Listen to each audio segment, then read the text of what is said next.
Good afternoon, and welcome to the WEM Governing Body General Session meeting. Please note that today's call is being recorded, and currently all virtual attendees are in a listen-only mode. There will be opportunities for public comment throughout today's call, and we will make sure to give you instructions on how to make a verbal comment at that time. With that, I'd now like to formally begin and turn it over to Chair Rebecca Wagner. Please go ahead.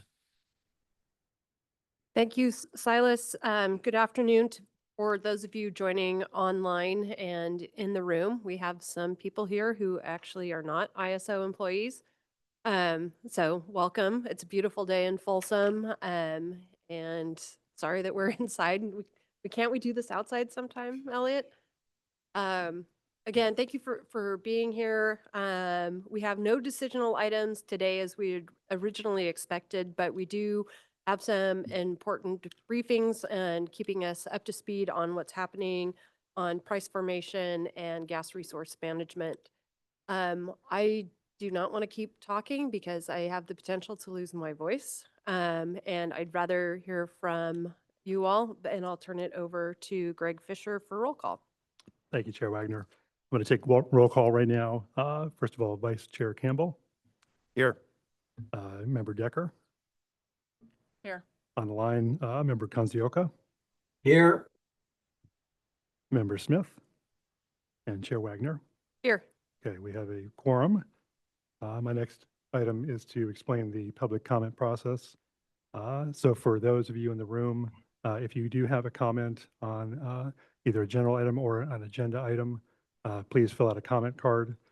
Those are located in the table with the references material back there on the left, at my left. For attendees attending virtually, please raise your hand in Zoom, and the operator will provide you instructions when you're prompted for that particular item. Chair Wagner, turn back over to you. Thank you, Greg. Is there anybody here that wishes to give public comment at this time? Okay, nobody is rushing forward, so we'll go to you, Silas. Can you check to see if there's anybody that would like to do public comment right now? If you would like to speak under general public comment, you can please press the raise hand icon at the bottom center of your Zoom screen, or if you're dialed into the phone only line, you can press #2. All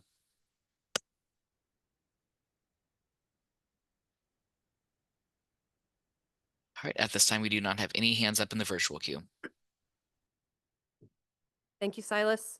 I'll turn it back to Greg for our cover the minutes. Thank you. So this will be a motion to approve the September 9, 2025 general session minutes for the governing body. I'm going to take roll call for this vote. Vice Chair Campbell. You need a motion. Oh, sorry. Yes. Need a motion. Second. Okay. Thank you. Now I'll take the vote. Aye. Vice Campbell. Member Decker. Aye. Member Kanzioka. Aye. Member Smith. Chair Wagner. Aye. Approved. Okay, let's get rolling. I'll turn it over to Elliot Mainzer for our CEO report. Right. Well, thank you, Chair Wagner and Vice Chair Campbell and members of the WM Governing Body. Great to see all of you today. And to those of you here in person, welcome, and online, thanks for joining us today.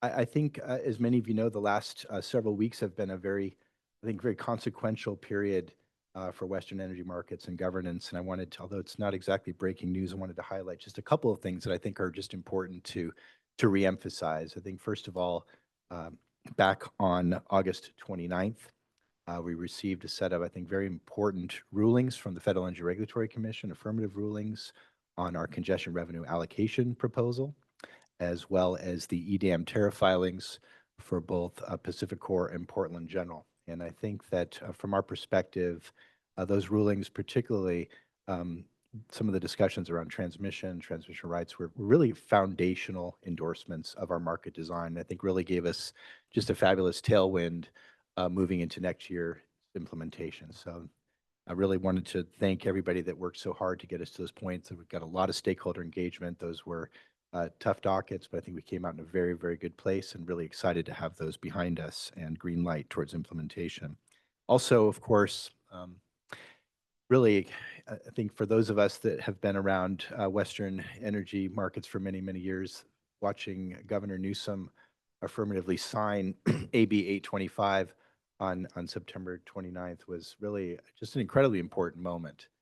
So many people contributed to that. I wanted just to, again, formally express my appreciation on behalf of all of us here at the CAISO for the incredible group of stakeholders that came together to make that effort possible. It really was, I think, one of the most remarkable coalitions we've ever seen here, both within California and across the West.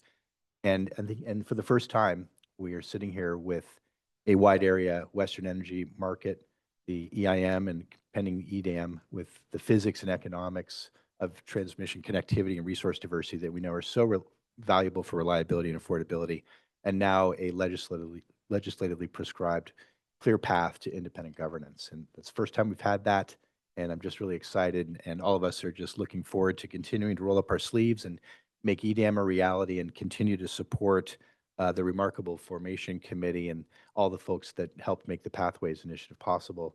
There's work to be done, but we see a great opportunity and excited for the next steps to support all of that. I also wanted just to mention a couple other developments that I think are important. Last week, NV Energy filed their formal application with the Nevada Public Utilities Commission to join EDAM. For anybody who's had a chance to take a look at that, of course, it's an open docket and don't want to get ahead of the commission there, but just a remarkable piece of work. And I think for anybody that is interested in the reliability and the interconnectivity and the affordability of the Western grid, it really is honestly required reading. So hats off to the NV Energy team for that effort, and we're looking forward to watching that docket work its way through. Excited to get to this important point. And just in general, EDAM implementation, I think, is going really, really well. It's been pretty amazing to see market simulation happening. We've had a lot of trainings. There've been a bunch of people in the room. You're watching code drop. You're watching people solving issues, and it's starting to become a reality. And so next May is kind of right around the corner here, and we're just super excited and focused on getting PacifiCorp up and running next year. I also wanted to thank the many members of the regulatory community who have joined us here in September for a markets training. It was a really well-attended group. I think we had over 50, I think we had 54 people here in attendance, and just really appreciate that engagement and making sure everybody really understands how these markets are going to operate and what their benefits are and how they can interface with them. And then just finally for today, I did note in my CEO report that Anya Gilbert from our policy development team is going to be presenting an informational item tomorrow at the joint general session on a new way of accounting for and reporting on greenhouse gas emissions that will go into effect after our EDAM becomes operational next year. And it's one, again, that's another, I just say just got great ideas presented in that stakeholder process. It's really nice to be able to kind of tag on to those who have a new mechanism for reporting without actually having to make any fundamental changes to our policy and existing tariffs. So looking forward to that briefing tomorrow, and just wanted to thank everybody. We so value our partnerships, all the people that have had an oar in the water to get us to this really important moment, and just looking forward to next steps in making EDAM a reality, and now on the path to independent governance for the market. So thanks again, Chair Wagner. I'll turn it back to you. Thank you, Elliot. We'll move now to a briefing from the body of state regulators. We have our BOSSER chair, Chair Aguilera from New Mexico. I will turn it over to you for an update. Thank you. Well, good afternoon, Chair Wagner and Vice Chair Campbell and members of the governing body, and thank you for the opportunity to provide you an update on behalf of the body of state regulators. So earlier this month, we held our in-person meeting in Portland in conjunction with the fall CREPC YRAB meeting, and it was great to see some of you there in person. During our meeting, we invited Dr. Jim Bushnell of the Market Surveillance Committee to share an overview of the MSC's work and current focus areas. It had been several years since the BOSSER had last heard directly from the MSC, and with many new BOSSER members, we thought it was an ideal time to reconnect and learn about the MSC's role and emphasize the valuable perspective that they bring to market discussions. Bosser is currently finalizing the 2026 business plan and budget. We recently met with state-regulated market participants to review details and expect to vote on a budget soon. Turning to market policy initiatives, first want to mention that Bosser has remained updated on the work of the Greenhouse Gas Coordination Working Group related to the details of GHG accounting and reporting. And Bosser commends the ISO and stakeholders for their effort to improve transparency around emissions from market dispatch in order to support applicable state and local and corporate GHG reduction goals. So Bosser will continue to see if and how the reporting framework evolves as market participants begin to use the reporting construct. So second, Bosser also plans to refocus attention on the price formation enhancements initiative, taking a deep dive into topics like scarcity pricing and BAA level market power mitigation at upcoming meetings. Third, Bosser is also preparing to engage in the storage design and modeling initiative that is underway, with a particular focus on uplift and default energy bid design elements. And as the governing body knows, we shared our advice last fall in support of the modified bid cost recovery formula, but encourage the ISO to commence a holistic review of the BCR for storage resources. We are pleased to see that work underway at the ISO and are following the effort. Also want to mention that Bosser will be reviewing the draft 26 to 2028 policy roadmap that was recently published by the ISO. Bosser has provided input into the process more broadly over the past few years, and we look forward to reviewing the roadmap and providing input if necessary. Additionally, and more for the governing body's awareness, Bosser continues to engage in the West-wide Governance Pathways Initiative when it is appropriate. I think you will all be hearing from the Formation Committee tomorrow on the recent progress following the passage of legislation in California and what to expect in the coming months and years. Bosser remains active in providing advice and input and will be discussing which member will be the Bosser representative to the RO nominating committee. So we expect to decide on that soon as well. So finally, since my last report, Bosser and the ISO hosted an EDAM market training on September 19 at the ISO headquarters. And we had a really great turnout with commissioners and staff, and the feedback was overwhelmingly positive. The timing of the training was ideal also as we move into EDAM Go Live next spring.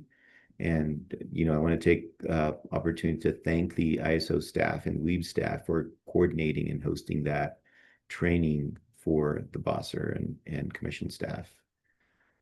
So finally, before closing, I want to note that the Bosser has a new Zoom link for our monthly meetings, and the updated link is available on the WEB website. If you have any issues with that, you can contact Bonnie Lamond at WEB, and she will help you out with that. So that concludes my report. On behalf of the Bosser, thank you for the opportunity to provide this update, and I'll stand for any questions if you have them. Thank you, Chair Aguilera. Any questions from the governing body? We have no questions. Thank you for joining us. It's a great update. And thank you for the Zoom link info. I spend a lot of time searching for things like that, so I appreciate the heads up. Next up, we have an update from Lindsay Schleckaway from the Regional Issues Forum, and she has approached the podium, so I'll turn it over to you, Lindsay. Thank you. Good afternoon, Chair Wagner, Vice Chair Campbell, and members of the governing body. Thank you for inviting me to share an update from the Western Energy Markets Regional Issues Forum. We convened our final RIF meeting of 2025 yesterday. We began with a briefing from Pam Sporborg regarding the recent passage of Assembly Bill 825. Pam outlined the implications of this legislation and the pathways Step 2 and the transition to the new governance framework. This is a significant milestone, and we look forward to discussing its impact on stakeholder engagement and future coordination. Following that, the RIF liaisons presented an update on the RIF enhancements proposal. These proposals were developed collaboratively by the sector liaisons, incorporating feedback from our stakeholder sectors, this Western Energy Market Governing Body, CAISO staff, and Pathways. The proposals aim to strengthen the RIF's role in supporting transparent and inclusive market development. One consistent theme throughout this process has been the need for sustained collaboration across stakeholder groups as we move into the next phase of market evolution. Additionally, Pathways has indicated a desire to work with the RIF to develop a transition proposal for the RIF to transition into the SRC. We are hopeful that through close coordination and collaboration, we can achieve a transition proposal that both bodies can endorse. Following the RIF enhancement update, we held an educational session focused on market transformation. This session covered the upcoming launch of the extended day-ahead market and day-ahead market enhancements, which is scheduled to go live May 2026. This is a significant achievement, which is only 7 months away.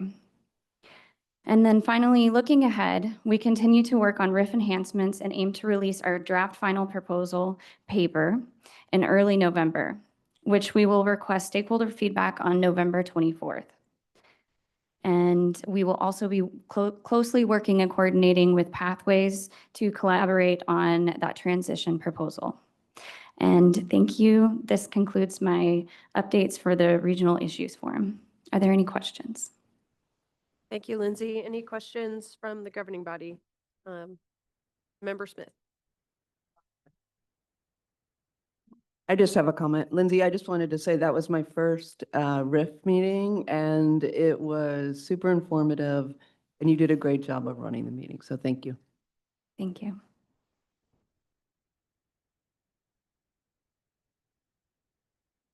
Member Campbell. Thank you. Yeah, ditto in the meeting, Chair Schlickway. Yeah, having the EDM implementation discussion was really, really interesting. It was just loved how open everyone was talking about the challenges. Now they're working together on that. Just as, and also comment on your remarks. Very happy to hear how RIF is working with the Pathways Launch Committee. I think there's tremendous opportunity in RIF continuing the work you are doing and to really begin to transition toward the sort of stakeholder committee that's envisioned there. So thank you for your work on that. I'm glad to see that's moving forward. Thank you. And thank you for your help with everything. We've really valued your feedback in the process. Member Decker. So thank you for the report. And I thought the RIF session yesterday went really well. I think really something that's really important is that people that may not be involved in the RIF right now, that they really look at what the RIF is doing, because you guys are doing a huge heavy lift in looking at that transition going from the RIF to the SRC. And so I think it's important for people to recognize that getting involved early and often will be important and helpful to not only to the RIF, but to whatever the future looks like. Thank you. And I don't see Chair Conzio, the chair.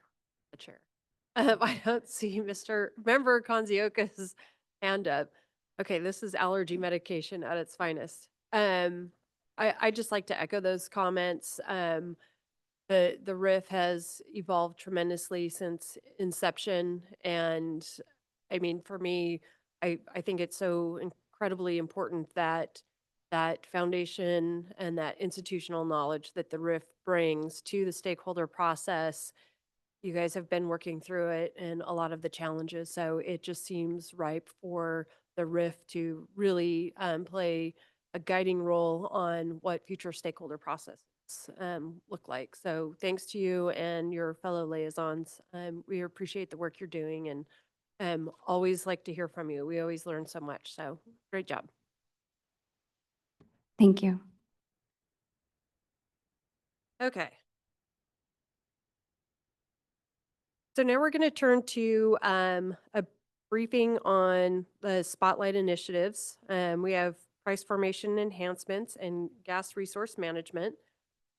We will have, I believe we have some public comment. Do we have public comment, Oh, we have Mr. Fisher? first of all, I want to acknowledge a public comment letter from Pacificor on this item dated October 23rd. It was provided to the governing body members and also posted to the public website.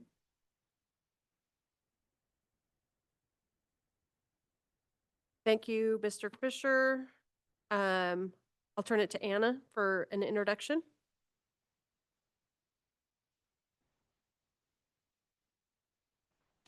Well, good afternoon, Chair Wagner, governing body members. I have the pleasure of introducing James Friedrich. James is our lead policy developer and has been working on this initiative now for 2 years, is it about a year and a half? So it's been an ongoing, very robust stakeholder process, and we have some stuff we'd like to share with you today. I have, actually, we have some members of the stakeholder community who'll be here as well to give their perspective, including Seth Cochran from Vitol. And so with that, this is one of our spotlight moments. I want to emphasize for stakeholders and the governing body that, we've been trying to provide these spotlight moments to give a perspective by stakeholders, as well as where we're at in the initiative. And I'm really happy to say today's is going to be nice and well participated. So I want to thank the stakeholders who are participating, because that's our goal, is to have a dialogue. So thank you. James? So actually, can I interrupt you real quick? Sorry, I spoke out of order. We actually received 2 comment letters on this particular part of the item. The first one was from the Joint Load Serving Entities, or LSEs, on this initiative. That was dated October 28th. And the other comment letter we received from WPTF, dated October 22nd. Again, both of those letters have been provided to the governing body and posted. Okay, thanks. Sorry. Thanks, Greg. We can go ahead and. Okay. Good afternoon, Chair Wagner, Vice Chair Campbell, and members of the Western Energy Markets Governing Body. I'm James Friedrich, and I will be speaking with you today about the Price Formation Enhancements Initiative. So the term price formation represents the logic behind how the market sets prices. Market prices need to send both clear long-term investment signals, like where to invest new transmission and new generation, and short-term operational signals, like which generators to commit and dispatch and when. Staff and stakeholders launched this effort to ensure the way CAISO markets set prices is the best fit to meet these objectives for an expanding regional market. Next slide, please. So at its base, this initiative focuses on, or is focusing on, 2 technical topics: balancing area level market power mitigation and scarcity pricing. My objective today is to provide you a general sense of what we are discussing in this initiative and provide you some foundational knowledge to prepare you for future policy decisions on these topics. It's also a great opportunity to have an open dialogue with stakeholders and the public on these matters. By the end of this presentation, my hope is you will better understand these topics, including what problems they solve, how they function conceptually, and how they interact with the broader WEIM and EDAM frameworks. Next slide, please. So the beauty of electricity markets is that they reveal the true economic cost of meeting demand through open and competitive bidding. Competition pushes generators to bid their true production costs, which ensures the market dispatches the cheapest and most efficient units first. But that process depends on the physical ability for the transmission network to connect a diverse pool of suppliers with customers. This connection can break when congested transmission lines or other constraints block the flow of cheaper electricity between regions. When parts of the market become isolated like this, those who control the generation in these isolated areas could set prices instead of letting the true economic costs do so. So market power mitigation protects against uncompetitive prices under these conditions. Next slide, please. In the WEIM and the future EDAM, there will be two types of market power mitigation. There is local market power mitigation and balancing area level market power mitigation, which is the focus of this initiative. Local market power mitigation focuses on congestion within a balancing area, whereas balancing area level market power mitigation focuses on congestion between balancing areas.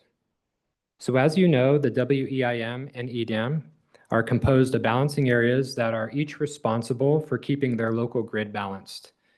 Normally, electricity flows freely between balancing areas through various transfer points, so that areas with cheaper power can export to those with higher costs. Prices are kept efficient and competitive because suppliers are competing over a vast system of interregional trading. This all drives the economic benefits of the WEIM and the future EDAM. But the picture on this slide visualizes what can happen when those transfer points between balancing areas bind or congest. When a transfer constraint hits its limit, importing balancing areas can no longer access cheaper generation from their neighbors. Balancing areas become isolated, or we might call them price separated. You can see that visually in the picture by the different colored dots. Each dot represents regions with different prices. Once separated, the pool of suppliers may shrink to only those within the balancing area. This turns what was once a competitive regional market into a set of smaller markets, where a few suppliers might control most of the available supply. When the balancing area becomes dependent on only a few generators, those suppliers could raise their bids because there are few or no alternatives. The result is that prices may no longer reflect the true economic cost, but rather the dominant position of the limited suppliers. These inflated prices harm market participants and undermine trust in the market mechanism itself. So the core objective of balancing area market power mitigation is to prevent this outcome. Next slide, please. So now let's talk about the actual mechanism to mitigating balancing area level market power. This slide organizes the process into 3 stages. First, the market software detects when a balancing area's energy costs start to rise above those of its neighbors. That's a signal the balancing area can no longer import freely and is the first clue that competition might be limited.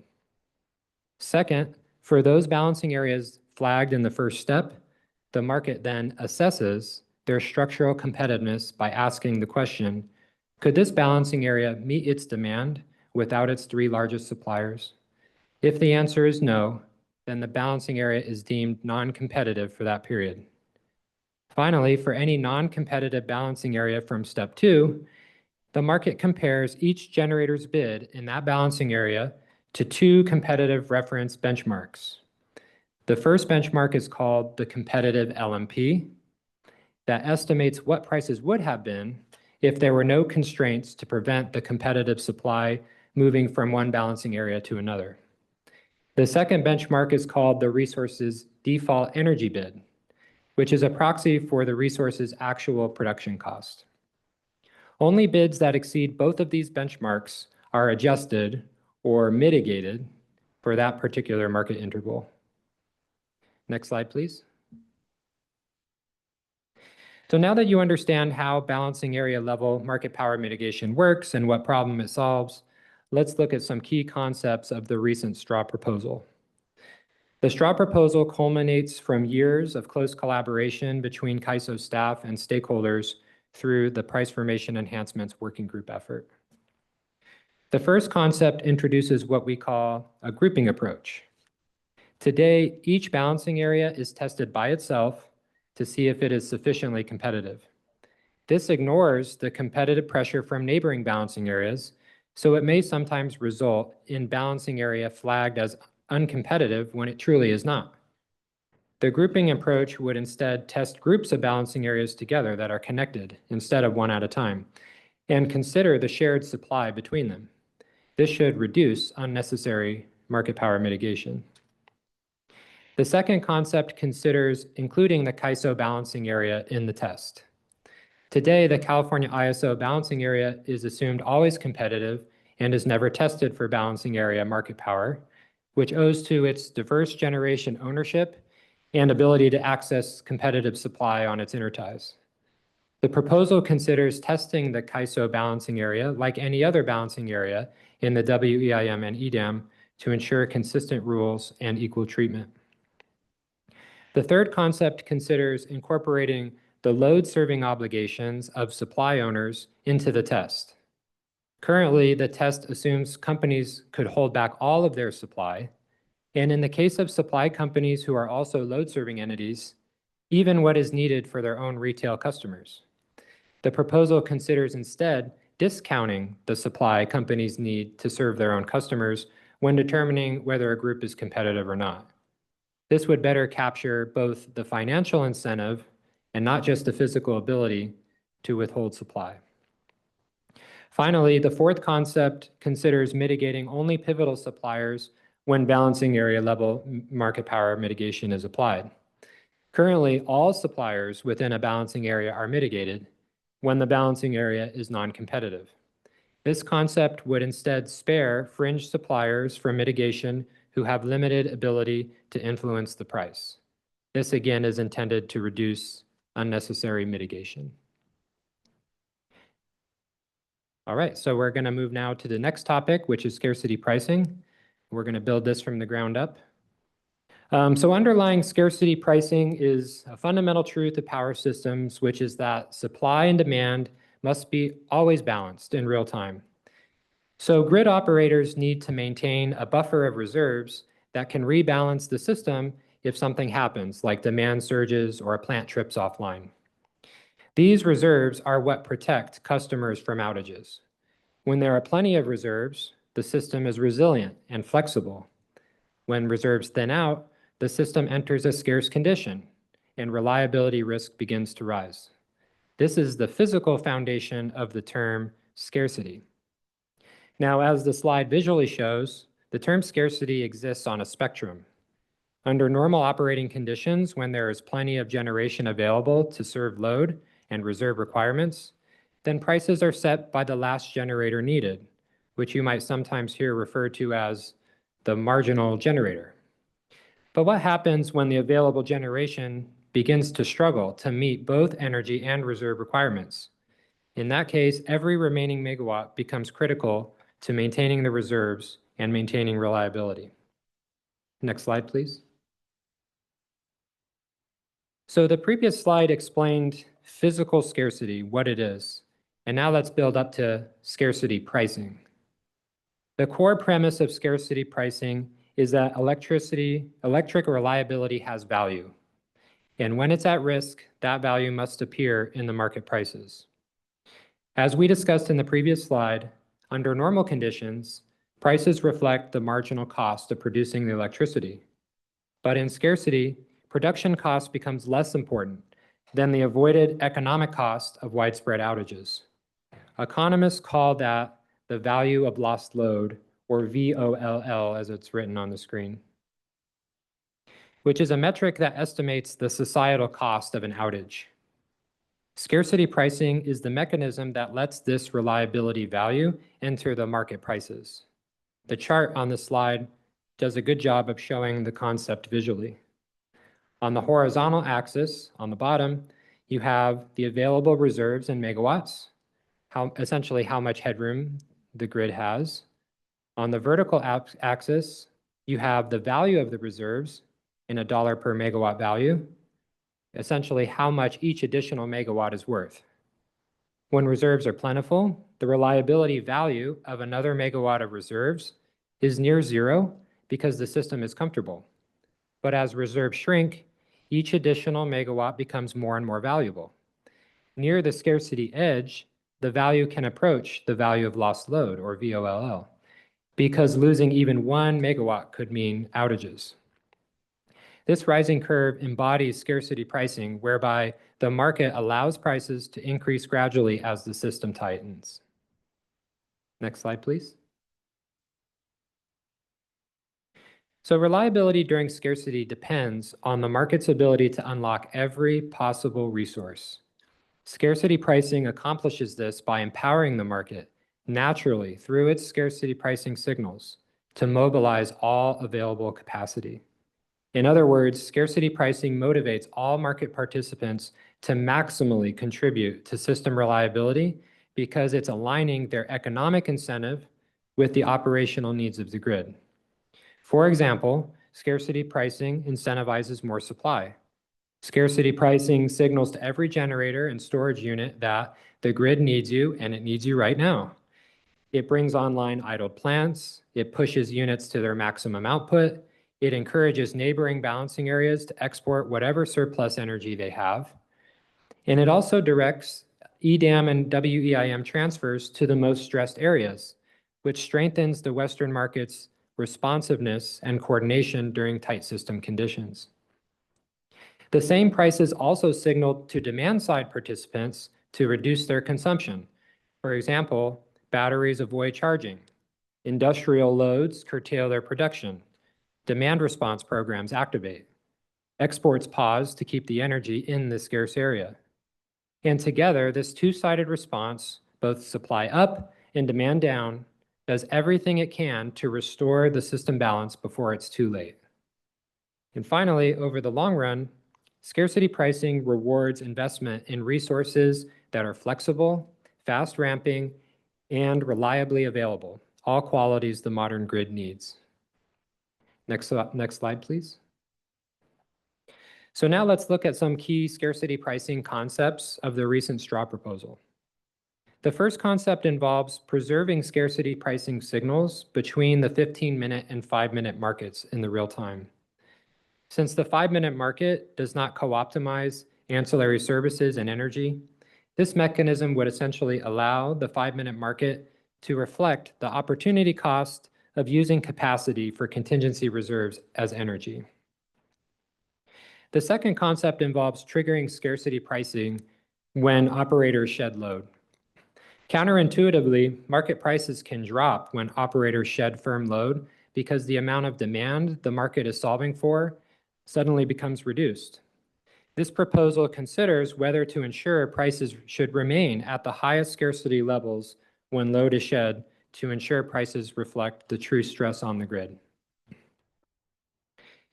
Now these two, one more point on that slide. These two policy changes are more incremental in nature and fall short of a full scarcity pricing design. And in response to stakeholder feedback, I want to take the time to emphasize that the CAISO will continue its ongoing stakeholder discussions on more comprehensive scarcity pricing reforms, with the next working group meeting scheduled for November 10th, and is dedicated to further developing this topic. We will continue to explore this topic in a transparent way that includes all stakeholders participating in the price formation working group, and we will seek to find good market solutions in collaboration with stakeholders that work from a variety of perspectives. Next slide, please. So now both market power and scarcity pricing can produce higher prices, but the art of price formation is not choosing between these mechanisms. It's harmonizing them so that prices rise above marginal cost of production only when the system is genuinely scarce. Together, these mechanisms ensure the integrity of market prices, support grid reliability, and maintain trust and confidence in market results. Next slide, please. Finally, to summarize, price formation is the foundation of a healthy electricity market. If prices are wrong, everything that depends on them, from investment to operations to reliability to trust from participants, all becomes distorted. Market power mitigation and scarcity pricing ensure our markets remain efficient, trustworthy, and resilient as the Western grid continues to evolve. The ISO is leading ongoing efforts in collaboration with stakeholders to review and refine these mechanisms. We expect to continue that work with stakeholders over the next coming months with the goal of bringing policy to the governing body in 2026. I really hope this briefing has been valuable to build familiarity with these topics, and I'm happy to answer any questions you might have. Thank you. Do we want to take questions now or wait? Are there any questions right now? Oh, wait. Oh, wait. Anna, you want to, we have somebody, I mean, from- I think our program is to have the next party, Right. Let's go ahead and do that. present. I think Seth is up next, and then I think there is an opportunity for questions after that. That's fine. I'm Okay. double checking. Yes, thank you. No, I just wasn't sure.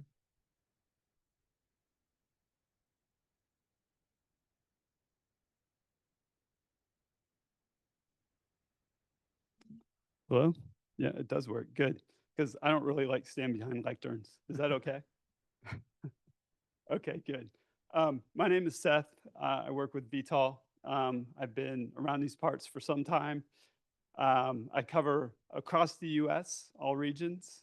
So I have sort of a broad perspective on this. I've seen a lot of different proposals from different areas. MISO has a recent proposal that they just implemented. ERCOT has a long-standing history of price formation. So does PJM and NISO, and the list goes on. Next slide. We'll get right into it. So I'm not going to belabor this too much because James did such a good job. Like, he pretty much hit on all my points. I think one thing I want to stress is the first time I ever came to CAISO was in 2014. Guess what the topic was? It was scarcity pricing. So, you know, this is like coming full circle now. And one thing that I've learned, because I've been doing this for a little while, is I'm disappointed when I hear that the narrative is scarcity pricing means high prices. I think that's an easy soundbite to internalize and to think about, but that's not what it's about. It's about aligning the grid conditions to the prices that you're seeing, and then come in additional supply if it's needed, or if you're in a surplus condition, you see the slack, and then more resources won't come to bear. It is about setting an equilibrium and watching people move to that and having the prices reflect the reliability need. So that's what it is from my perspective. And I think what's very important that the underpinning of it is the operational behaviors that you can get in real time from scarcity pricing. I think that is what is most important, particularly with batteries. You want to see the discharging when the solar's coming off and the load is still kind of high and your net load is the highest. You want to have that signal that the batteries will discharge then. Or you want to have a signal in the shoulder seasons that this is the time to take maintenance because that is aligned with the need. It's also the less economically impactful. So you want to make sure that you have your pricing incentives aligned with the operational behaviors that you're seeking. The second thing that I like to think about is scarcity price or energy price formation is the most important element of an electric market. It is not the capacity market. Capacity is a concept. Capacity does not power refrigerators. It does not keep air conditioners going. It's a concept. Energy is what fuels the grid and what allows people to turn on their lights. That's why I think it is the most important element of the electric market.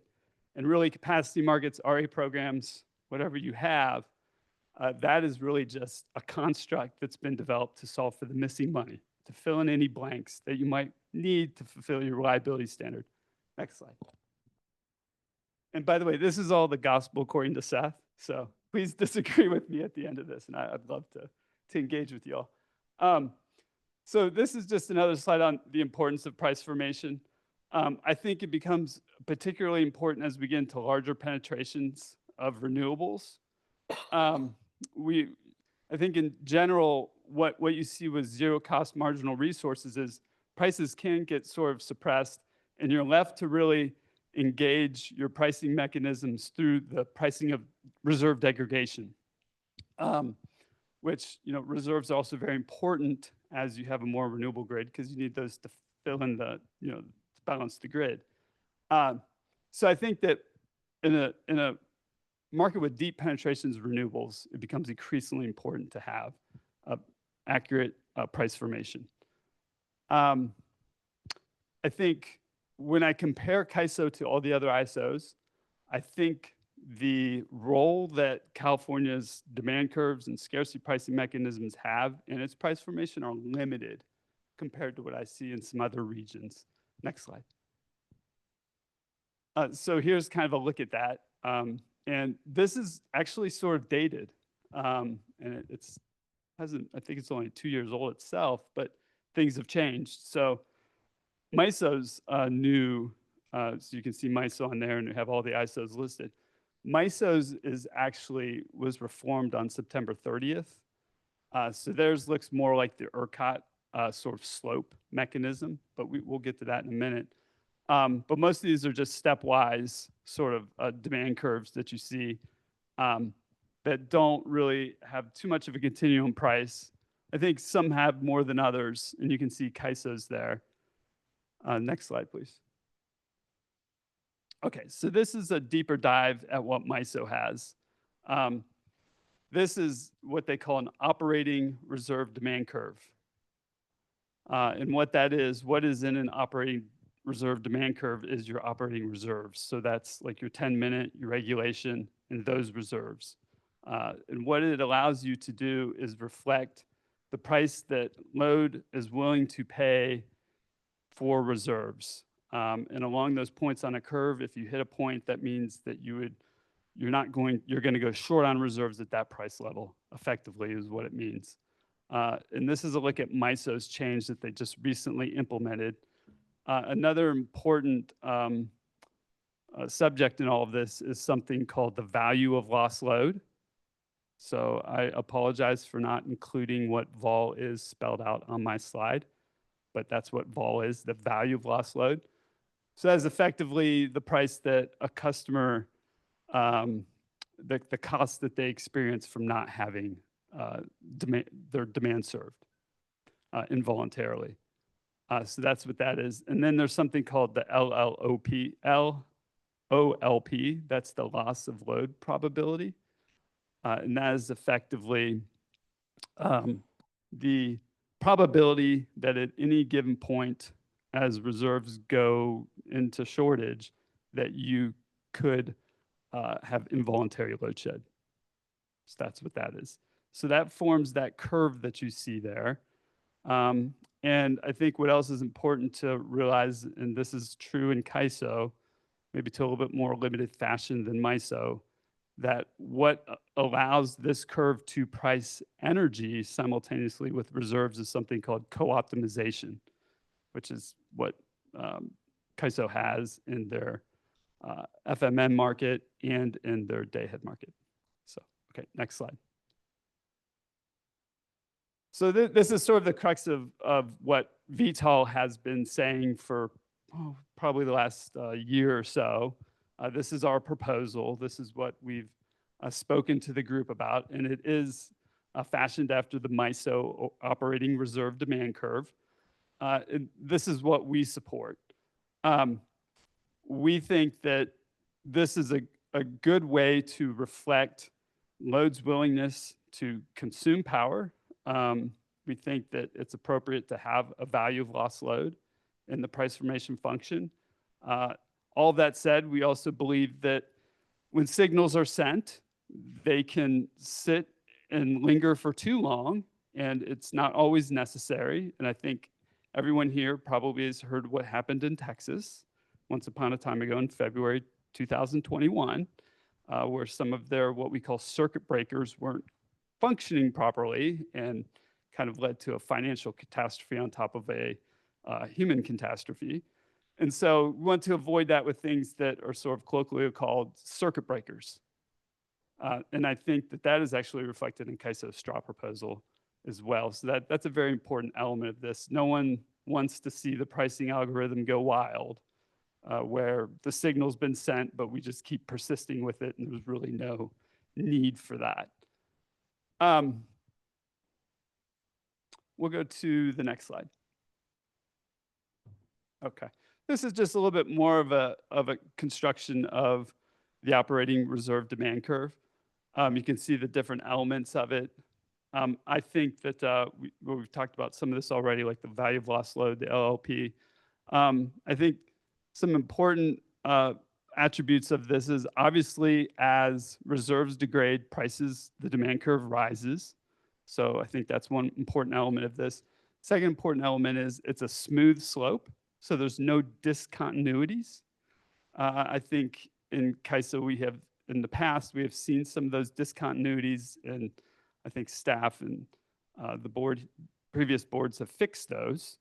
So you don't want to see discontinuities. In other words, you don't want to go up and then back down and then back up. You want to see a nice smooth curve. So it gives the right signal for those operational behaviors. And then there's something called minimum reserves. And that's at the point where you're saying, okay, we've hit our minimum reserves. We're going to have to shed load to protect our minimum reserves. That's at the very point where you have the value of loss load. That's kind of a quick construction of the curve. And then you have the vol, value of loss load times the loss of load probability. That sets the slope. Okay, great. Next slide. Thank you.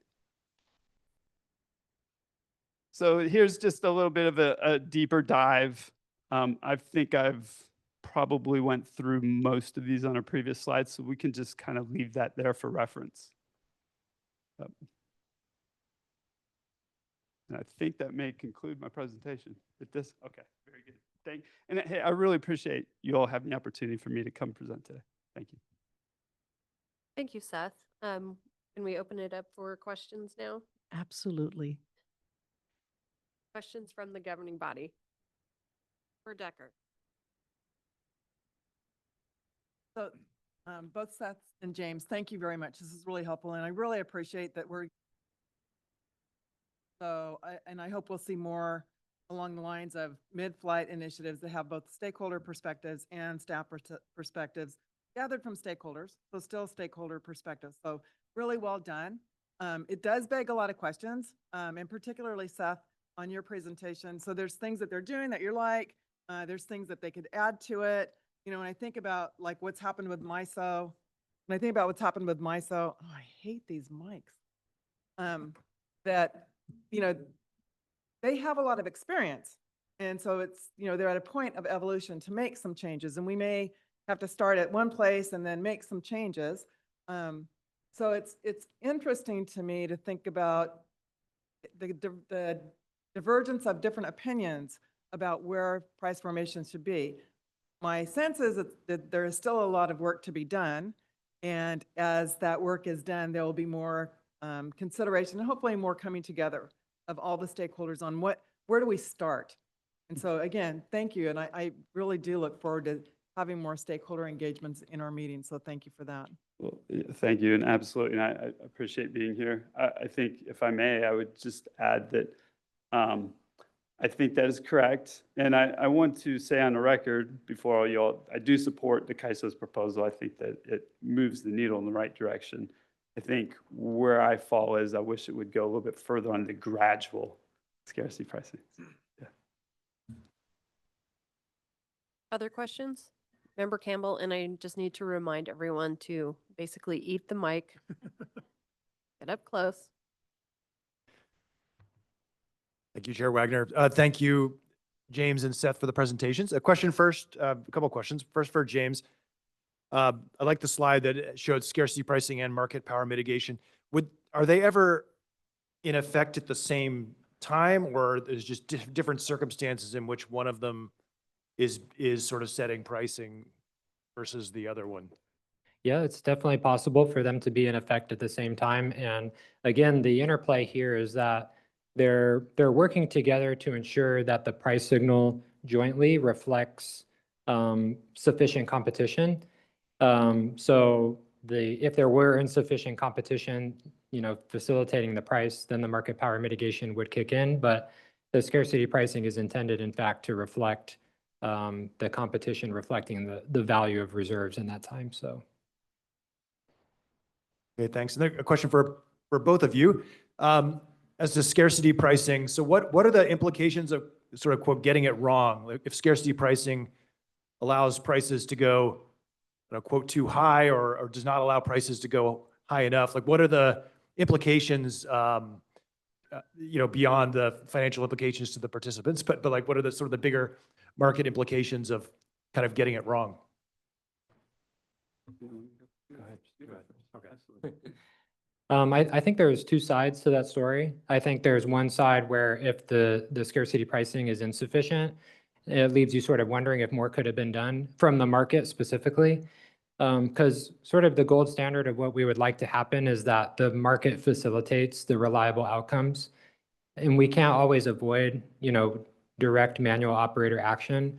But the more that we can rely on the market mechanism itself to resolve reliability issues, the better. Then the other half of that question on the other side is that if the scarcity pricing were too aggressive, and there were times where the scarcity pricing signal is so high and not really providing the response that you're hoping for, and Seth was talking about this concept of a circuit breaker that's been implemented in some markets with scarcity pricing, where a recognition that scarcity pricing indefinitely may not at some point just may not provide you the response that you need. And so you kind of let your foot off the gas, so to speak. And so it's a delicate balance to find the right sweet spot between too aggressive and too lenient. Seth, you want to add to that? Yeah, sure. I think there's a lot that can go wrong. For one, you could be in a situation where your unit commitment's not postured right in the day-ahead market because people don't have any expectation of actual scarcity. So you can definitely have a situation where the grid's not pre-postured very well. I think there's also missing opportunities in all of this, because if you don't have very good scarcity pricing, people don't care about how they perform in real time as much. Because if they buy back their day-ahead ward and there's no real performance penalty through that imbalance, then they'll just sit there and say, oh, I can kind of do whatever I want in real time. I might be just buying back a little bit, but maybe I don't have to be as considerate about the maintenance on my resource. There's just, people don't take the obligation as serious. I think the other thing to think about would be, I think that robust scarcity pricing leads to less operator intervention. Okay, so you could think about a battery. If they know that there's real teeth in the pricing for hour ending 20 when the sun goes out, then they're going to reserve their state of charge for that moment. And they're going to do it according to the market incentives. Whereas absent that, it may be up to the CAISO to sort of issue a manual dispatch or an exceptional dispatch to hold that state of charge.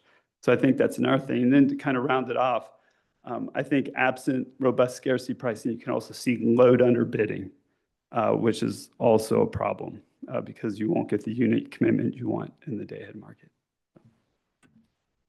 A quick clarification, load underbidding, what do you mean? What is that? Well, so if it's a very hot day and you say you're a load and you know that tomorrow is just going to be a real scorcher, but you know that there's really no teeth to the scarcity pricing mechanism and you're a load, you're like, why am I going to pay so much in the day-ahead market, maybe close to the cap, knowing that in real time, prices won't be there? And in fact, what if there's an operator action that suppresses the price? So load is actually thinking to himself, the ISOs give me a call option. They're effectively going to take the higher price away from me by exercising a bunch of emergency demand response or whatever it is that doesn't get priced into the market. So that can be a problem too. Thanks to you both. Member Konzioka? Thank you, Chair Wagner. James, Seth, thank you for those two presentations. I think they were effective and I think they delivered on your messages. Seth, I have heard on price formation for 6 years, and I know that it predates me. And so your comments let me know that we at least go back 11 years and maybe even more. And I think as we look at this, it certainly goes into and begs the question of why haven't we, gotten to where we want to be sooner? And it is, apparent that there's a lot of support on this. So clearly it's the details matter. and it's the details that are making the difference. And even the slide showing the different approaches by the different organized markets are certainly indicative on different thoughts, different approaches, different ways of managing it. I certainly think that, as James, you noted, there'll be a workshop, work group meeting next month, and that you hope to deliver a final proposal in 2026. I hope we get to that fruition, because, it's clear that we could continue another 11 years of arguing on perfection, where we really need to make certain we get something moving forward in place. And we have confidence across the spectrum of all the participants that it's balanced and that it is, in the arena of range of potential outcomes. I certainly will hope, from my perspective, that we see, what we can generally consider a holistic approach. It's uniform, it's consistent, it's philosophically aligned with principles. And I think that the comments that you provided us today certainly help set the tone for that type of approach. And good luck in next month in trying to get this to a point to where we can see it come to fruition. So thank you.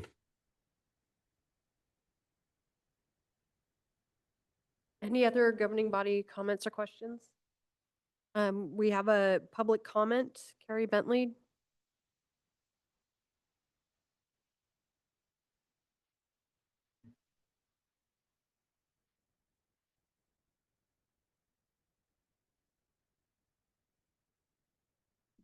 Nope, am I on now? Yep. Hi, I'm Carrie Bentley with the Western Power Trading Forum. I know you just had a discussion on this, and some of this is, we'll respond to some of your questions. Do admit, I do feel a little silly coming in with public comments after the discussion. Maybe in the future we could change it up so public comments are before. So for those of you who don't know, WPTF is a broad-based member organization dedicated to transparency and competition. Our executive director, Scott Miller, sent in a letter to you dated October 22nd, but I thought, in light of the letter this morning by the joint LSEs and the robust discussion we had, it would be important to expand on a few of our points. So WPTF, for those of you not as familiar with us, we're a nonprofit and we tend to take a longer view of the market.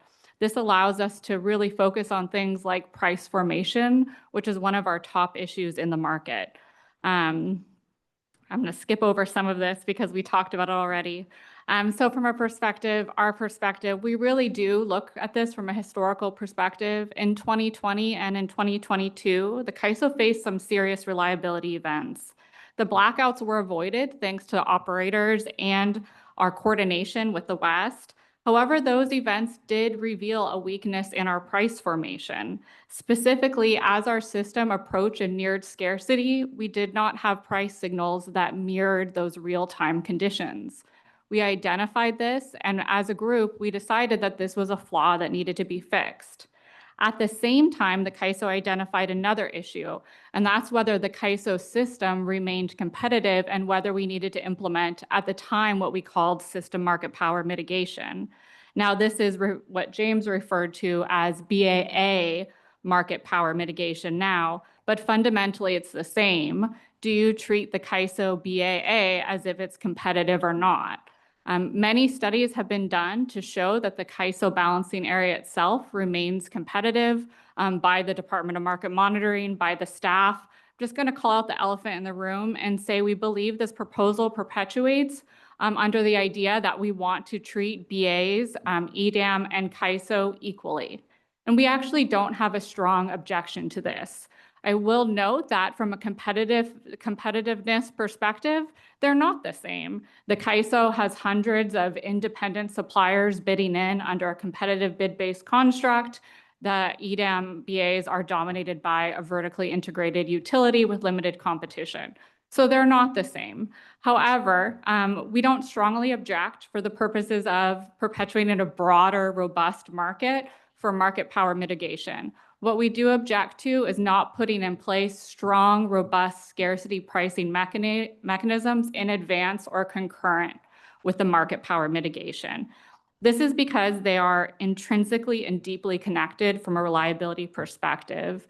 You asked about this. What happens when they are concurrent? What happens if we do system market power mitigation at the same time as we enter into a scarcity event? Well, we saw that a little bit. We saw already what happens if prices do not reflect conditions in 2020 and 2022, and we had a near blackout.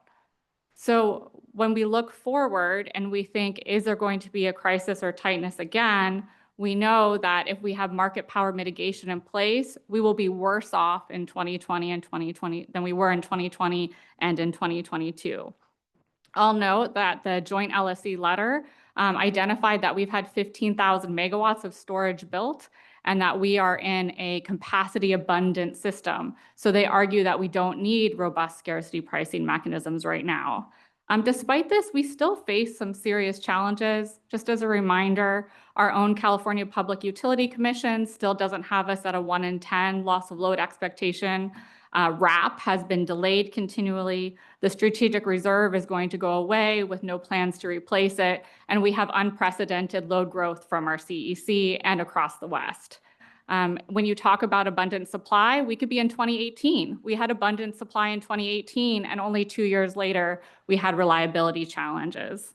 So we urge you to continue to work with staff on a credible, robust pricing mechanisms, and very specifically, one that allows prices to rise as we near scarcity conditions, not once we are in them. This is probably the most important piece we believe needs to be in place before any BAA level market power mitigation. Thank you, and I'd be happy to answer any questions. Any questions?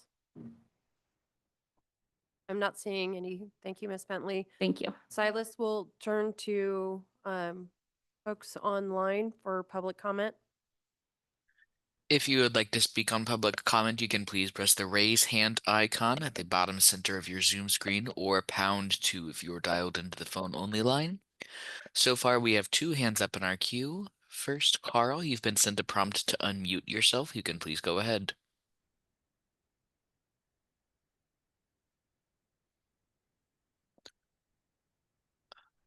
Carl Stelrecht, you will need to unmute yourself on Zoom if you'd still like to make a comment. Sorry, that was a mistake. Okay, no worries. Moving to the next in our queue, Dawn Trethaway, you've been sent a prompt to unmute yourself. You should be able to go ahead. Good afternoon, governing body. I'm Don Trethway. I'm with the California Energy Storage Alliance, and we appreciate the opportunity to provide our thoughts on the price formation enhancements. Carrie hit on many of the same points that I was going to make, so I won't belabor those points. But there are a couple areas where I think it's important for some additional perspective. The first is CAISO's actually never had a well-functioning scarcity pricing design, which means which is where the prices gradually rise as the probability of reaching a scarce event occurs.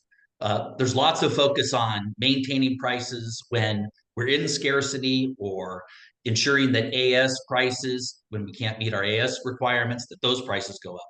But in terms of having that gradual price increase above the marginal cost resource, that's been a gap. Next is, we completely agree with the joint LSEs that you have to have a standard market design and standard scarcity pricing design that's universal across the EDAM footprint. And that's why it's important that any demand curve, whether we want to call it an operating reserve demand curve or a scarcity pricing demand curve, it can't be based off solely on ancillary services. And it really is, you need some requirement in the market that you can relax, which allows you to create the demand curve to, in essence, have those energy prices start to rise. And that requirement can be met by any unloaded supply or demand response resources that are voluntarily offered into the market. And I think what's important is that people have used lots of different terms, but it's the same basic concept. You need to have some understanding of how much available supply is available to the market the CISAs use the term latent reserves, WPTFs use the term energy supply margin. I think the Department of Market Monitoring, they've been pushing for an extended FRP product. And in the East, a lot of those ISOs and RTOs use replacement reserves or 30-minute reserves. The key is they all represent a requirement that can be relaxed while the balancing authority area still meets its reliability requirements.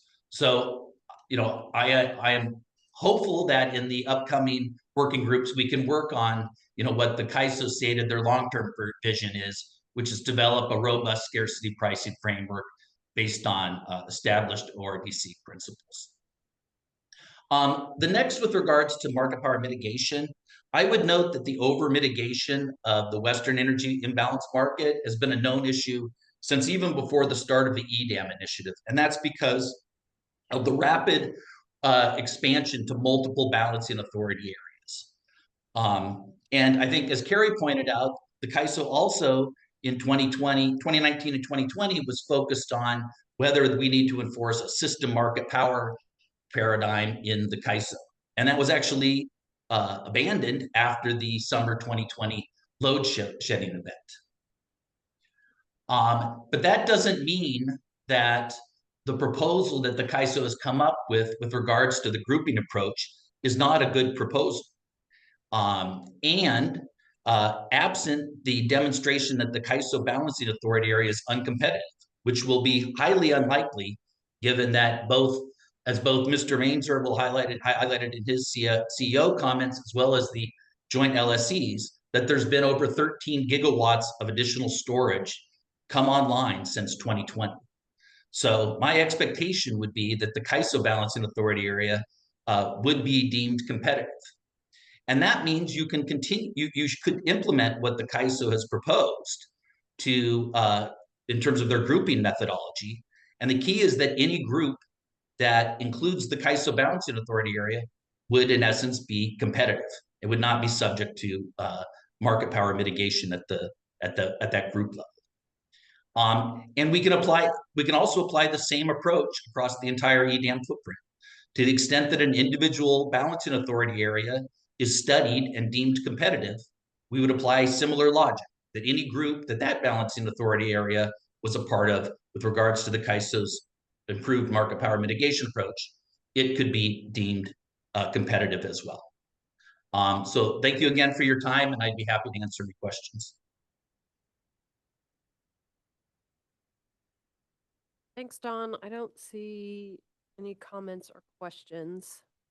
Did we have, trying to figure out where this letter, the Pacific Core letter, does that fit into? Yeah, so I spoke out of order last time. Okay. The letter was for the next part, which was the gas management.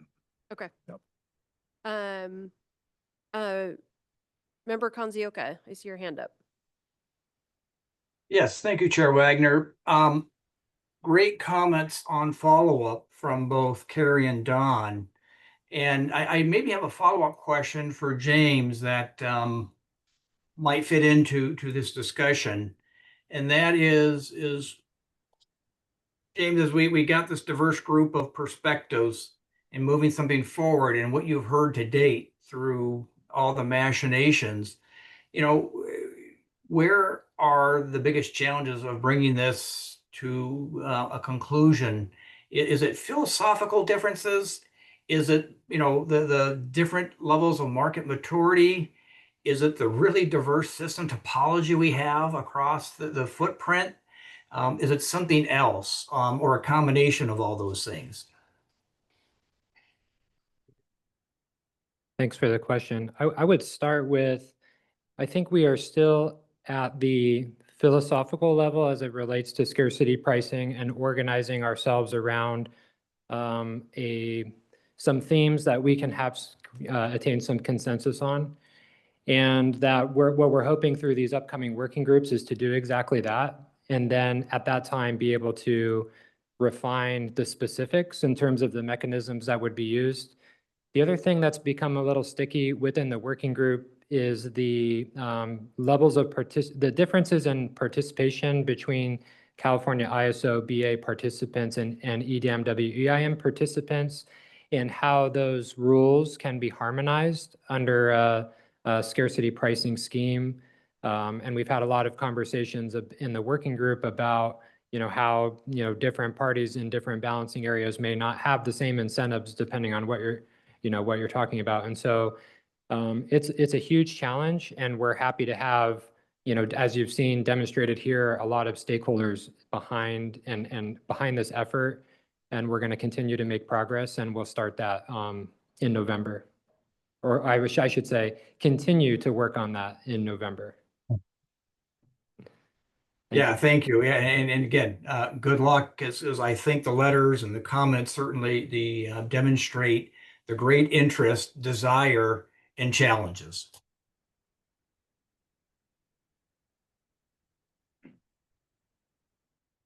Thanks, Rob.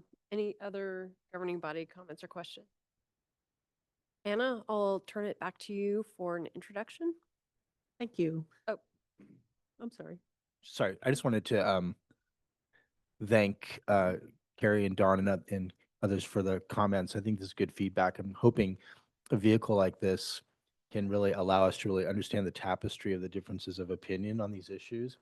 And I do think that in general, I think, the CAISO, the stakeholder process model, is trying to really be as inclusive as possible, and then also bringing some things to resolution. So it's good feedback, really appreciate that. And I think all of us recognize that there's never any room for complacency on resource adequacy. And we do want to make sure the design is as tight as possible. So great input, lots to think about, and we'll look forward to keeping this issue very much on the radar. Thank you. Greg? Thanks. So I just wanted to now acknowledge the public letter that we received on this particular item, gas management resource. The Pacific Corps sent this letter to the governing body on the 23rd and provided to the governing body and posted publicly. Sorry. Thanks, Greg. Anna? Thank you. Well, I have the pleasure of introducing Danny Johnson, our Manager of Policy Development, who will be sharing with you where we are at on the Gas Resource Management Initiative. I did want to comment that we were driving towards bringing this as a decisional item to you at this meeting today, at this very moment. However, looking at some of the comments that were coming in later in the day, we decided to make sure we could wrap up some of the issues that were raised and provide, and we were hoping to provide you a more, complete proposal in December. So it's not a slowdown of this effort in terms of the overall goal of completing and wrapping out some of the important changes that we're thinking of making that Danny's going to share with you. But it is a time when we thought it would be better to just take a little bit more time to button that stuff up. And so with that, I will pass it on to Danny. Thank you, Anna. Chairs Wagner, Vice Chair Campbell, governing body members. As Anna mentioned, my name is Danny Johnson, and I am going to be, for a second time, providing a spotlight briefing on the Gas Resource Management Initiative. And just give me a sec, this was a little bit low. So, as you are likely aware, how gas resources are situated in the Western Interconnection is different. Both the ISO and stakeholders agree that these differences warrant a recalibration of the tools that gas resources can use to represent their costs in the market. The differences are both in gas market volatility at the hubs that are accessed, as well as the underlying physical infrastructure. So adapting these tools will ensure that gas resources are able to successfully participate in an expanded market. Now, this set of changes is the first of a two-step process. It will ensure that when gas resources are mitigated, it is to references that accurately reflect the costs these resources may be exposed to. As a second step, starting in 2026, which I believe is now identified in the ISO's policy roadmap, we will look to implement policy changes, providing additional flexibility in how commitment costs are actually offered into the market. This will be paired with a framework for determining the potential existence of structural market power that could be influenced by the commitment cost supply offers. If you consider these together, the ISO will be looking to minimize the instances where mitigation is applied, combined with ensuring that when mitigation is applied, it is to the most accurate cost estimate possible. And I think we're 2 slides in now. Yeah. Okay. So the ISO recently published a draft final proposal that built on the existing tools that are available for gas resources to manage their costs. First, it looked to accommodate fuel cost volatility in the cost estimates the ISO calculates. Second, it looks to improve gas electric coordination by streamlining the process that the ISO as a market operator is able to narrowly use specific constraints to manage this reliability. And third, it looks to provide additional information on fuel procurement. This third element of the proposal is responsive to stakeholder concerns. However, at this time, the ISO doesn't believe it needs new tariff authority to implement. However, we wanted to highlight it as it is part of the package that we're planning to put forward to ensure these resources can successfully participate in the market. So in a second stab at doing a spotlight presentation, I wanted to spend a little bit more time talking about the additional flexibility that the ISO is looking to offer gas resources in managing their costs through the market. First are changes to reflect persistent inaccuracies in ISO calculated cost estimates. Second are changes to increase flexibility for reflecting the potential cost of meeting unexpected unit commitments. And third are changes to ensure cost recovery eligibility following a physical supply disruption, which now isn't assured under all conditions. Can we go to the next slide? Okay. So the ISO has a pretty robust process for gas resources to reflect their costs in the market. The process was designed to balance additional flexibility with the verification of those costs and allows up to approximately 137.5% additional automatically approved flexibility above the ISO's calculated cost estimate. But importantly, this amount of additional flexibility is uniquely tuned to resources in the California ISO BA and the notably stable gas hubs from which they procure fuel. By design, this process is not intended to be frequently used. In our discourse with stakeholders, they have highlighted that they access more volatile gas hubs, which may require this process to be used more often and more frequently than designed, and that the embedded cost thresholds in this process may limit their ability to easily represent their costs. So the ISO, through its draft final proposal, is looking to provide stakeholders the ability to, or is looking for the ISO to have the ability to adjust its cost calculations should a market participant use this process more often than a resource in the California ISO Balancing Authority area, or a market participant show the ISO calculations systemically underestimate their costs. The idea here is we want to use observed data to provide additional flexibility where warranted. And this enhancement would ensure that the cost estimates that the California ISO is calculating are equal no matter where a resource is participating in within the market footprint. Next, the ISO, as part of this initiative, is looking to provide additional information in the form of 2-day-ahead advisory schedules that a market participant can use to inform their fuel procurement strategy. This was a lot of the focus of the first spotlight update I had. In a diverse regional market, however, there's significant forecast uncertainty for variable energy resources and load 2 days out. This is the time period in which gas procurement is starting, and this type of uncertainty has the potential to impact the scheduling of thermal resources. Now, at this time, the ISO is not going to be proposing a specific amount of additional flexibility. Rather, it would look to use data once the EDAM is up and operational to determine how forecast uncertainty of these two components impacts the scheduling of gas resources, and then would look to provide additional flexibility to accommodate that unexpected unit commitment at that time. So when the ISO would observe significant forecast uncertainty from that 2-day-ahead advisory market run, either prior to the day ahead or in the day ahead results, it would look to provide additional flexibility, which from our perspective would ensure more of the costs these resources are exposed to can be reflected in the market. Now, finally, the ISO is proposing to modify the rules around how after-the-fact cost recovery works. Currently, to access after-the-fact cost recovery, resources are required to submit a cost adjustment through the ISO's existing process prior to the market. And there's a really good reason for this. It incentivizes prudent fuel procurement, and it drives efficient market results.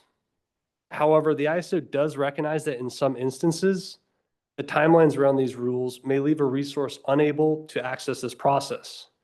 An example of this would be a physical supply disruption after the time the ISO has closed its process. So we would be planning to propose to modify the rules to allow after-the-fact fuel cost recovery in such circumstances. Moving on and kind of rising up a level to the other elements of the proposal, the ISO is seeking to expand access to using a gas constraint for the explicit purposes of supporting reliability. Gas-electric coordination is a shared responsibility between the balancing authority area, which is the reliability side of the electric entity, the gas pipeline operator, and the ISO. Today, the ISO has authority to use specialized constraints only in parts of the Southern California area within the ISO BA. We would be seeking authority to apply this gas constraint in other parts of the market footprint where warranted, according to a standardized design and set of criteria that is consistent with existing FERC precedent for the usage of this constraint. Next slide. This I alluded to earlier is the ISO's proposal to include the 2-day ahead advisory enhancements to ensure that the results of this market run are useful for informing fuel procurement. I have talked about this a bit before, but there has been a lot of discourse or a lot of discussion in the working group and initiative about the usefulness of this process. And to be frank, this is a little bit of an open question. We see this as a tool that can provide more information. It's going to be a process making sure it's useful information, but it is a little bit greenfield in that the 2-day ahead advisory runs right now are not used for this purpose. So we are taking an existing tool, modifying it, and trying to provide useful information. And we will continue tuning this to make sure that the information that comes out of these advisory runs is useful to market participants for informing their fuel procurement strategies. And finally, this is the second step of the process that I alluded to a little bit earlier. In 2018, the ISO received governance approval to implement new rules that would allow more flexibility in the bidding of commitment costs, paired with a new dynamic test for commitment cost market power. The ISO will evaluate the viability of this policy given the market and footprint changes that have occurred since it was approved, and if able, we'll look to implement it as designed. Else, through its existing stakeholder process, would evaluate what, if any, modifications are needed to implement. Now, the second phase of this process does not devalue the existing set of changes that are contemplated in the Gas Resource Management Initiative. This potential set of enhancements will help to ensure that when mitigation does occur, our resources have the flexibility to ensure that their costs and the costs they're exposed to are reflected in their reference levels, which they'd be mitigated to, which should minimize the financial risk for resources participating in the broader regional market. And like Anna mentioned, we hope to be back during the next meeting with this as a decisional item. But that concludes my remarks, but I'd be happy to take any questions. Any questions from the governing body? Anita, Member Decker? Oh, Anita works. Okay, so a couple things, Danny, and you might have addressed this, and maybe it was in code, and so I didn't get the code. In terms of okay, so you're using California, Inner California for benchmarks, and many of the comments said, hey, we need a benchmark outside of California. Are you going to have a benchmark outside of California? I think to the at this time, there's not a plan to, and the reason for that I can get into. The process, if it's not used very often, is because California hubs are stable. And so what we want to do is identify the most stable hubs, and then any regional market entity who would need to access this process more than a resource in California using these very stable hubs, so their hubs are more volatile, would get additional flexibility embedded into their cost estimate. And so if we added a Northwest hub, it could actually kind of dilute the intent of the policy, which is to make sure all regional resources that have more dynamic or unique or bespoke fuel arrangements have the same flexibility as resources in the CAISO with the really stable gas hubs. Not a good answer. Okay, got it. So I would challenge that because it is more volatile in the Northwest and we ought to at least have our eye on it and to see what that is. So to say, nope, we're staying with only the California hub, which is more stable, that's wonderful. That doesn't address what actually is happening in the market outside of the state of California. And then to have them depend on California as a benchmark seems like it's not enough. So that's just my thinking on that one. Well, you're right. This is not a good answer on my part, but I think an example might help. Okay. So if a resource in California needs to use this process 10 times a year because it's designed to be infrequently used. Got it. And a resource in the Northwest needs to use it 100 times a year, what we do is we would look to figure out what do we have to do to their underlying cost estimate so they wouldn't have to use it 100 times a year. So they'd only have to use it 10 times a year. The intent is to actually take the volatility that these resources in the Northwest are exposed to, which is greater than California, and use this as just a metric to reflect that in the underlying cost estimate. Okay, but we're still comparing it, and I won't belabor it. We're still comparing it to what may be severely under in terms of the cost. So it seems like that the ISO could, if it's so desired, at least start tracking that to see if we were to have one, what would that do for those outside? So there's some comparison instead of, nope, it's California. So I'll leave it at that for right now. But I will be back at that one. Okay. And then the other thing, I know that you're committing to auditing some of this. Is the DMM also going to be looking at this?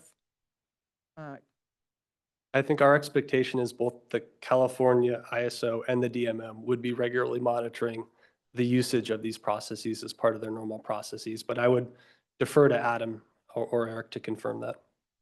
Okay, and then if someone, I think if they failed, I'm trying to recall when reading through the comments, if someone failed a lot, there was something where they ended up with a 1-year restriction. Yes. Okay. Yeah, that's true. And so can you, why 1 year? And It was our attempt at finding a balanced and implementable process. The mechanics of doing this analysis is very manually labor intensive and pretty complicated. So what we are trying to do is not post how often a resource in the California ISOBA would be using this process, but let stakeholders come to us when they think that they have a real need, and then we would engage in this process to adjust their costs and the ISO's estimate of their costs. And it's a bit of a forcing mechanism to prevent phishing, and every scheduling coordinator asking the ISO every day, is this the day I got a little bit lucky? And statistically, my resource used this process more than an average resource in the CAISO BA, and I get a cost adjustment. so they just get that, if they do that, they get the cost adjustment one time for a year. Is there anything extenuating that would say, oh no, we're 5 months down the road and something remarkable has happened in the market and we really need to rethink the 1-year restriction? I think we would be open to that if there's a lot of outcry about the 1-year restriction. We've heard some comments on it, but we would look for additional feedback.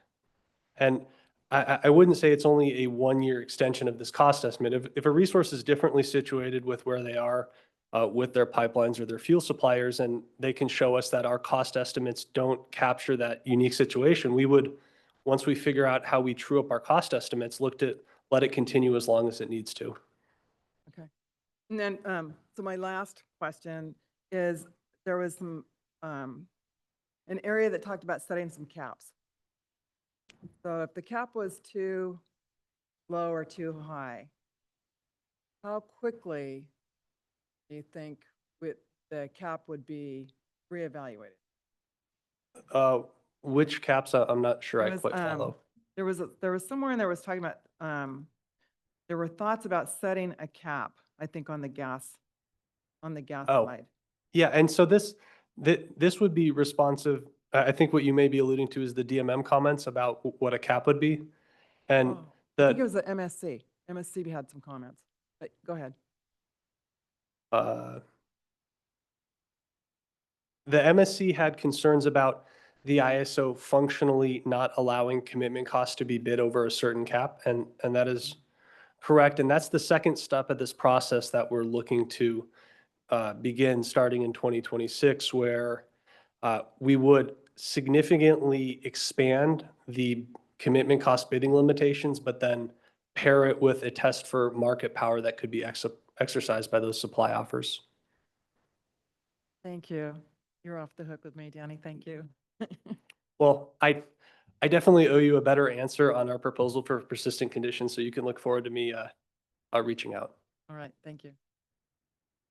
Member Kanzioka? Thank you, Chair Wagner. I just wanted to make certain that Becky was gonna, I think, chime in earlier, and I just want to make certain, Becky, if you had wanted to add some comments before I went. Thank you, Chair Kanzioka, Member Kanzioka. No, I am good. Danny addressed the point that I was going to address. Thanks. Okay. Danny, yeah, this is another very difficult subject, and I think additionally so because this is outside of the realm of what the CAISO manages. And there was a commitment made when we were approving EDAM that we would address this because of this challenge. And it's good to see that you and your team have risen to the challenge to bring this forward and then hopefully bring this back to us next, or at least in December for approval. Your dialogue with Member Decker may answer my question. I think maybe to a large extent it does. But when I looked at the draft final proposal, it talked about all the things that were going to be done. And because of how tricky this is and all the uncertainty, and of course, all of the generators have a lot of risk on their side, is how are we measuring success on this one? Again, a lot of your answers to Member Decker, I think maybe go into that, but I just want to give you an opportunity if you had something more in mind. I think that the general measure of success will be EDAM balancing authority areas and the resources within their footprint successfully participating in EDAM. To the extent we get this right, we would expect the existing reference level change request process to be able to be used to handle the majority of cost volatility that they're seeing. And so if we can give them the flexibility in the actual cost estimates, then hopefully they can participate equally, and then success would be we don't hear barriers to participation. So just as a short follow-up, this goes forward, it gets implemented, it gets monitored, and then generally you're going to be able to see over time how this is performing. And if you see a large divergent in increase in use or in cost, then we know we're not moving in the right direction. And then that would be an indicator to you that we need to make adjustments. And then, as you had indicated, if it's infrequently used, and the users of the system are positively enforced, then that is the success. Yeah, I would agree with that statement. Okay, thank you. Chair Wagner, no further questions for me. Thank you, Member Kanzioka. Thanks, Chair Wagner. Thank you, Danny. A couple questions. One, for a gas resource that's in a EIM BAA that is not an EDAM participant, are there, well, I guess, what if any implications are there for those resources with this proposed policy? In the WEIM or outside of the market entirely? I'm not sure. WEIM was what I was thinking Okay. of. So yeah. They would be able to use this process as well, to the extent that the ISO is, or erroneous in estimating their costs, we would look to figure out what adjustments we need to make on our side such that our estimates match the costs that they're seeing.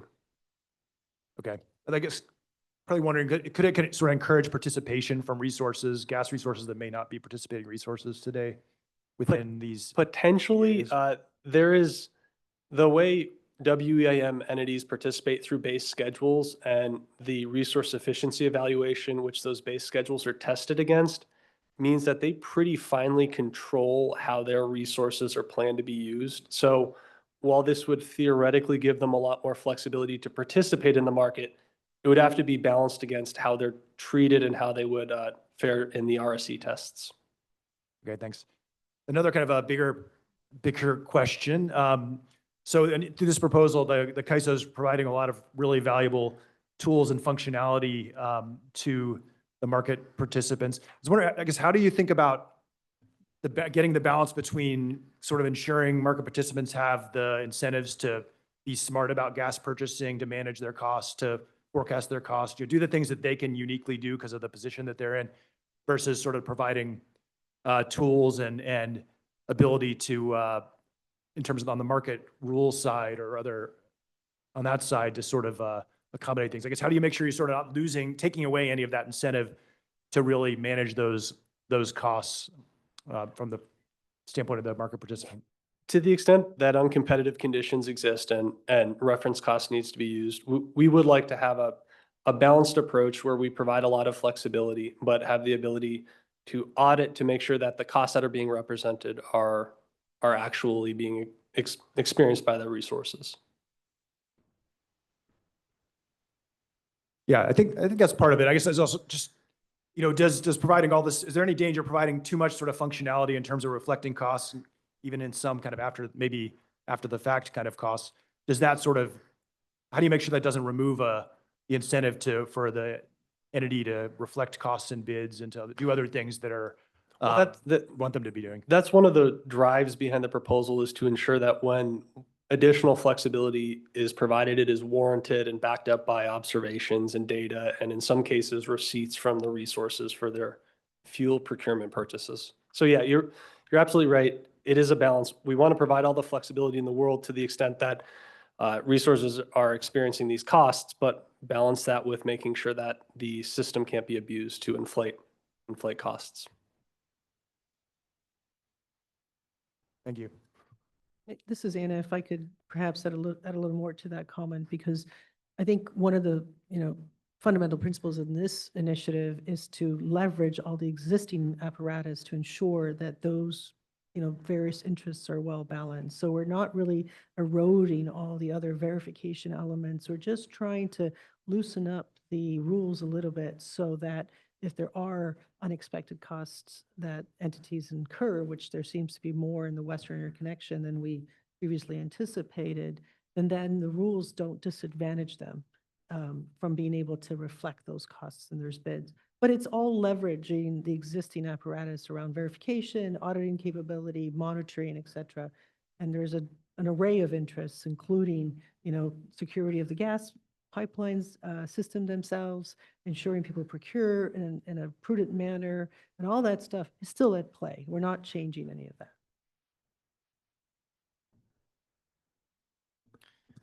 So Danny, it sounds like you do have some homework, and I want to, certainly validate Anita's point, but I also want to just step back, because what I've observed in this process, and I'm going to always probably get my hair on end a little bit when I hear us when we're talking about being California centric, because I don't think that's the case here. I think my understanding is this whole initiative started as in response to input from our EIM and EDM entities that they had some basis issues and we wanted to be responding. I know we got right off it. We had an initial round of solutions that I think folks said, those are great. We probably should have just gone off and implemented them and maybe, captured a few gains, but we decided to go further.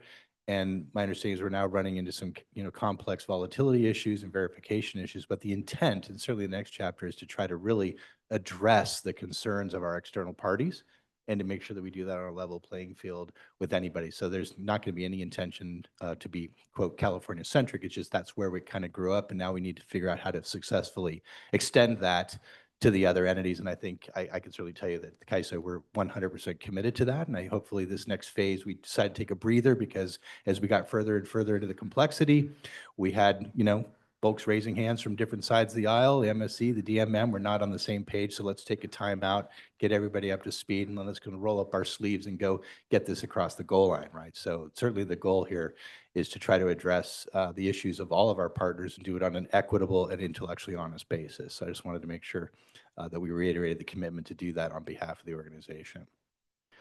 Thanks. Okay, checking the dais. No more comments from the governing body.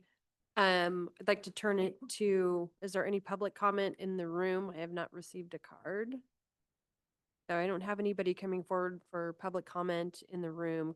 Silas, can we open it up for public comment online? Online, if you'd like to make a public comment, you can press the raise hand icon on Zoom or #2 on the phone.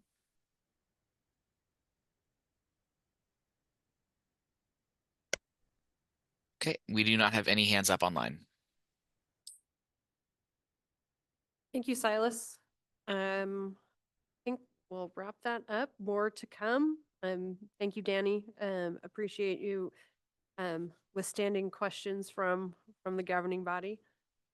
Next, we're going to turn to agenda item 7. This is the policy hot topics. I'll turn it to you, Anna, for the introduction. Thank you, Chair Wagner. Yes, I have the pleasure of introducing Becky Robinson. She will be on the phone today. She'll be providing you a brief hot topics update on initiatives that are currently underway and coming your way. So with that, I will turn it over to Becky, and I believe she's on the phone. So there she is. Hi, good afternoon. I am calling in from Arizona today, so great to be out in the wider West. Just checking to make sure you can hear me okay. Yes, we can hear you. And we're a little concerned, as you might be driving, so please put your hands on the steering wheel if you are. Okay, thank you. No, just in the car. Okay, so I'm glad that we got to have a couple of spotlight items today, like the interactive format. And so just to highlight a couple other things that will be coming up in the near term. One of those relates to the gas resource management item that we just heard about. But it relates to a piece of policy that was approved several years ago, but never implemented. And that's one item that some stakeholders have brought up, asked questions, if that is, if we plan to implement that and so forth. And so we are, that is the CCDEBI, commitment costs and default energy bid enhancements. So if you've heard that term, that's what that relates to, the piece of that related to commitment costs. And so in 2026, we will be sort of dusting that off and having conversations with stakeholders about that effort to really sort of test where we are on that, right? To see, are there technical issues with implementing it? If so, we will, seek to address those and discuss those. If there are concerns people have, similarly, there will be an opportunity to raise those. And looking forward to sort of seeing where we are on that. And as Danny highlighted, it's a sort of a piece of policy that would reduce the frequency of mitigation of commitment costs. And so when it's not needed. And so we are, very willing to sort of see where we are on that and have that conversation with stakeholders. So we'll be looking to do that next year. Separately, another item that we've been doing a good bit of work on this year relates to the demand response and distributed energy resource scope of work. And we've been having ongoing working groups with stakeholders and hearing from them, what are the issues that they see in those market participation opportunities. We've been doing that through our working group, our DDEMI working group, which is again, demand and distributed energy market integration. But we've been having conversations elsewhere as well, right? We've organized some conversations with industry experts in this area. And we've been talking with the EIM and EDM entities through our normal course of business with them.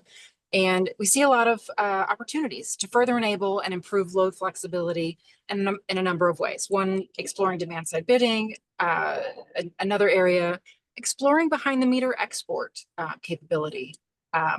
In terms of, you know, if you think of the use case of rooftop solar, but with also batteries on homes and things like that. Thinking about that being not just,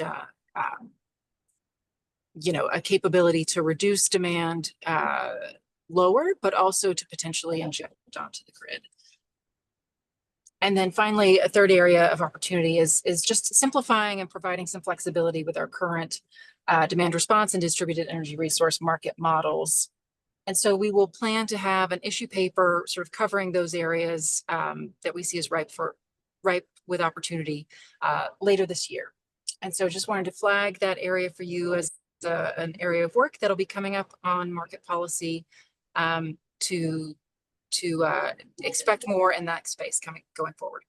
And with that, I'll see if there's any questions. Any questions from the governing body for Becky? Sure. You're ready to answer questions on anything, right? Sure. Always. Good answer. Thanks, Becky. On the storage design and modeling, I appreciate the summary of where things are. So that slide mentions 4 topic groups.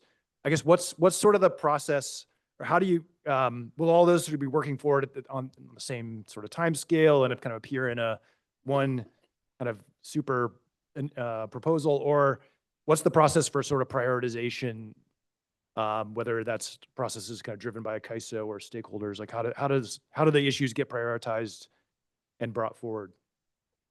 Yeah, no, that's a good question. So thus far, we've pretty much been prioritizing them according to what we're hearing from stakeholders, but also trying to, I guess, create an arc of work, if you will, where we're covering things in a rational manner that can, you know, things can build on each other and different things can be sort of talked about at the same time where that's relevant. So we are sort of, you know, moving the issues forward, I would say, in sequence. So we have a paper out on, for instance, the outage management system and, you know, things having to do with outages. We have a revised draw proposal out on that. I've been working at those issues. We also have an issue paper out on I think we're calling it multi-fuel resources, but essentially think about hybrids and distributed storage resources. So sort of a couple of use cases that are different from standalone storage. So we have been trying to both, I'll say, you know, move issues forward as we make progress on them, right? Rather than waiting for sort of one humongous paper with everything there.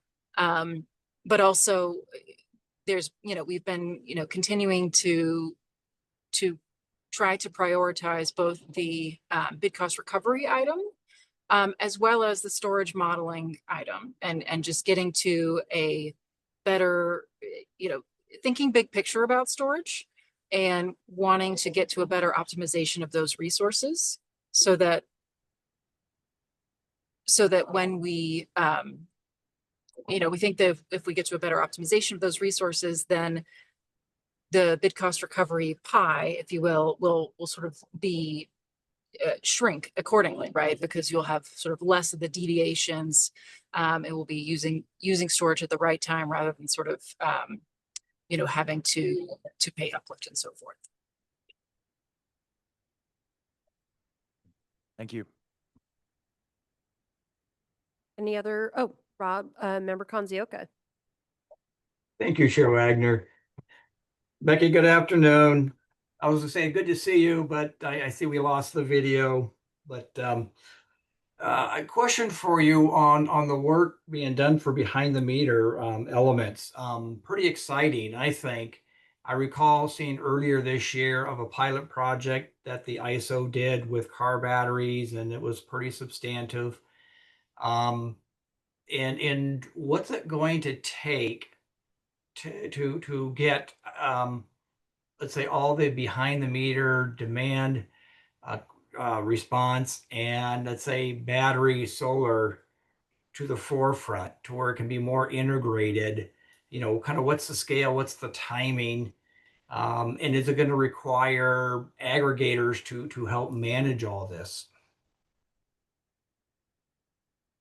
That's a great question. And it's certainly, that reminds me of, when we talk about these issues and we talk about what is the ISO's role, we talk about the ISO being an enabler, but certainly we're not actors alone in this space, and we can't sort of make all these things happen on our own. So a lot of our work is, in the stakeholder process, we do have aggregators participating there. And I think they, are a category of stakeholders that are innovators, right? And they have lots of ideas they want to bring to the table, and try and push the boundaries on sort of the scope of what's possible, the art of the possible. So I think that's really exciting.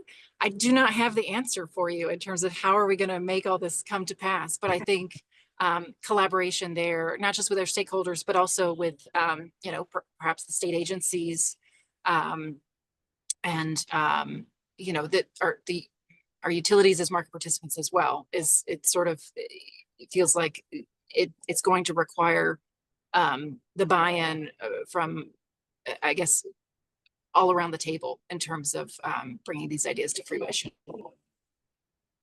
Yeah, it does seem that being able to make progress in this area would help system operators a lot. It would start reducing some of the uncertainty that they deal with because they can't see it. They would have more information. It would move the elements from a proxy perspective to real time or near real time information. And it would seem that it would help in managing other aspects of resources on the ISO side. So look forward to more on this, and I think it's exciting, especially if this appears that it would has the potential of being quite significant. It would go a long ways in helping to obviously manage the grid, improve reliability, and maybe even improve performance in, like I said, ramping capability and understanding what adjustments are going to need to be made because now there's visibility from things that right now are not visible. So thank you. Of course. Now look forward to bringing you more updates on that. Thanks, Becky. And it makes me nervous when I can see out your back window, like semis passing you. So thank you for joining us from the side of the road somewhere in Arizona. Sounds like a bad song. Any other, let's move to public comment. Any public comment in, God, I almost said Carson City. I'm flashing back. Long time ago in my career. Any comment here in Folsom? Let's go to our web folks. Silas, any public comment? For our web folks, you can press the raise hand icon if you have a question, if you'd have a public comment.